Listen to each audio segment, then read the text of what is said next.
María en casa de Caifás.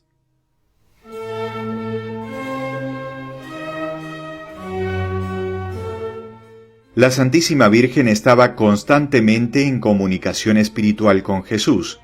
María sabía todo lo que le sucedía, sufría con él, rogaba como él por sus verdugos, pero su corazón materno suplicaba también a Dios para que no permitiera que se consumara este crimen, para que apartara aquel sufrimiento de su Santísimo Hijo, y tenía un deseo irresistible de acercarse a Jesús. Cuando Juan llegó a casa de Lázaro y le contó el horrible espectáculo a que había asistido, le pidió que junto con Magdalena y algunas de las santas mujeres la acompañaran al lugar donde Jesús estaba sufriendo. Juan, que sólo se había alejado de su divino Maestro para consolar a la que estaba más cerca de su corazón después de él, accedió al instante y condujo a las santas mujeres por las calles.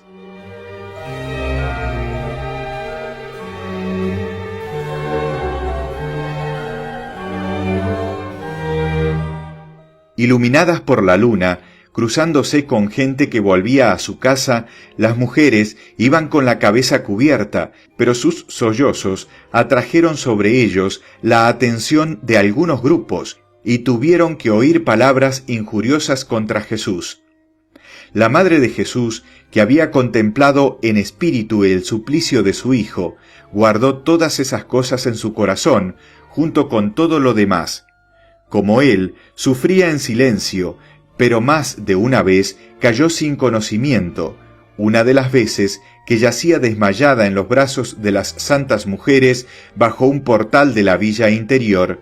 Algunas gentes bien intencionadas que volvían de la casa de Caifás la reconocieron y se pararon un instante llenos de sincera compasión y la saludaron con estas palabras: «Te saludamos, desgraciada madre, oh la más afligida de las madres, oh madre del más sagrado descendiente de Israel».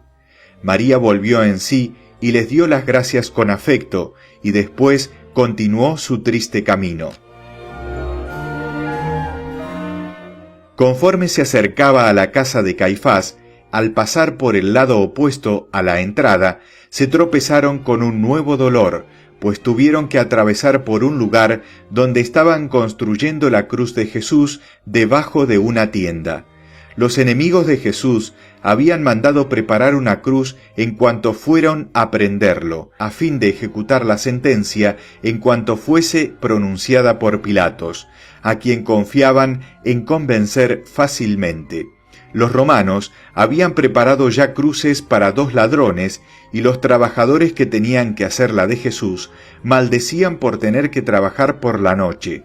Sus palabras atravesaron el corazón de María, que rogó por aquellas ciegas criaturas que construían blasfemando el instrumento de la redención de ellos y del suplicio de su Hijo. María, Juan y las santas mujeres atravesaron el patio interior de la casa de Caifás y se detuvieron en la entrada de la sala. Ella estaba impaciente porque la puerta fuera abierta, pues sentía que sólo ella la separaba de su hijo, quien al segundo canto del gallo había sido conducido a un calabozo que estaba debajo de la casa. La puerta se abrió al fin lentamente y Pedro se precipitó afuera, las manos extendidas, la cabeza cubierta y llorando amargamente. Reconoció a Juan y a la Virgen a la luz de las antorchas y de la luna, y fue como si su conciencia, despierta por la mirada del Hijo, redoblara ahora sus remordimientos ante la persona de la Madre. María le preguntó: «Simón, ¿qué ha sido de Jesús, mi hijo?».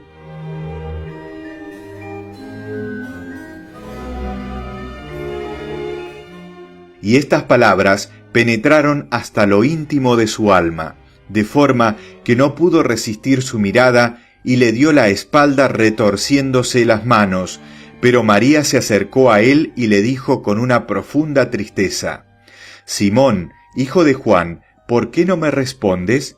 Entonces Pedro exclamó llorando: «Oh María, tu hijo está sufriendo más de lo que puedo expresar.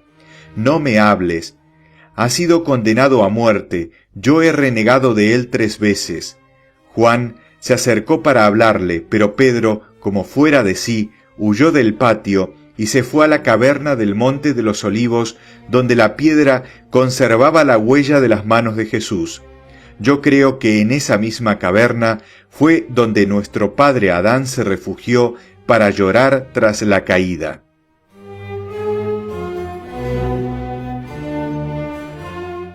La Santísima Virgen sentía en su herido corazón una inexpresable aflicción por este nuevo dolor de su Hijo, negado por el discípulo que lo había reconocido el primero como Hijo de Dios. Incapaz de aguantarse en pie, cayó desfallecida cerca de la piedra en que se apoyaba la puerta, y la marca de su mano y de su pie se imprimieron en ella. Las puertas del patio se quedaron abiertas a causa de la multitud que se retiraba después del encarcelamiento de Jesús. Cuando la Virgen volvió en sí, quiso acercarse a su hijo. Juan la condujo delante de donde nuestro Señor estaba encerrado. María oyó los suspiros de su hijo y las injurias de los que lo rodeaban. Las santas mujeres no podían permanecer allí mucho tiempo sin ser vistas. Magdalena mostraba una desesperación demasiado evidente y muy violenta. En cambio, la Virgen, por la gracia de Dios Todopoderoso, en lo más profundo de su dolor, conservaba la calma y la dignidad exterior. Entonces fue reconocida y tuvo que oír estas crueles palabras: ¿No es esta la madre del Galileo? Su hijo va a ser crucificado, pero no antes de la fiesta, a no ser que en efecto sea uno de los más grandes criminales.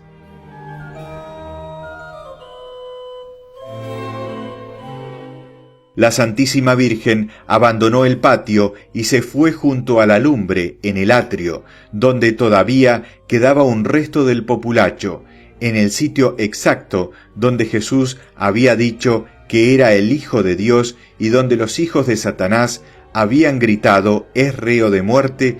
María perdió el conocimiento y Juan y las santas mujeres tuvieron que recogerla, más muerta que viva. La gente no dijo nada y guardó un extraño silencio, como si un espíritu celestial hubiera atravesado el infierno. Las santas mujeres y Juan volvieron a pasar por el sitio donde estaban construyendo la cruz.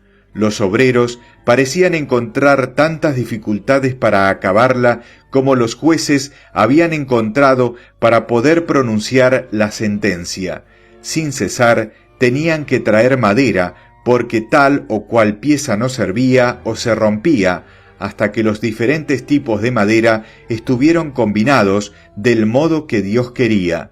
Vi que los santos ángeles los obligaban a empezar de nuevo hasta que todo fuese hecho como estaba escrito, pero no recuerdo muy bien todas las circunstancias, así que lo dejaré correr.